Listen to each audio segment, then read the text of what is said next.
After Chrysler refused to recall 2.7 million Jeeps due to fire hazards, the company has finally issued a recall, but not exactly the one the government wanted. Instead, Chrysler issued a voluntary recall of a completely different car that had a completely different set of problems. Chrysler plans to recall 409,000 of its Jeep Patriot and Compass SUVs from model years 2010 to 2012 for delayed deployment of airbags.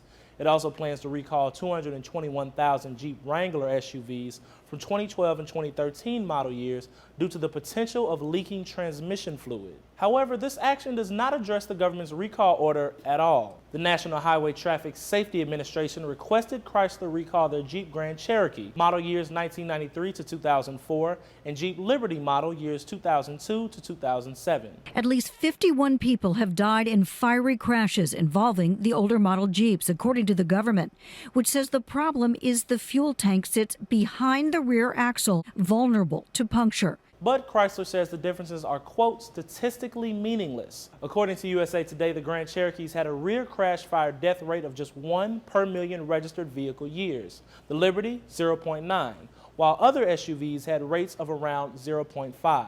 All Chrysler models in question have passed safety regulations, but critics of the automotive giant believe money is the motivation to not accept a recall. If something costs a lot of money, it seems that people burning to death are okay with Chrysler. According to the Los Angeles Times, the fix could cost about $1,000 per car, which means a $2.7 billion hit for Chrysler. To put that in perspective, that's $1.7 billion more than Chrysler brought in all last year. It's very unusual for a car company to refuse a recall request from the federal government, so much so that this is the first time it's happened since 1996.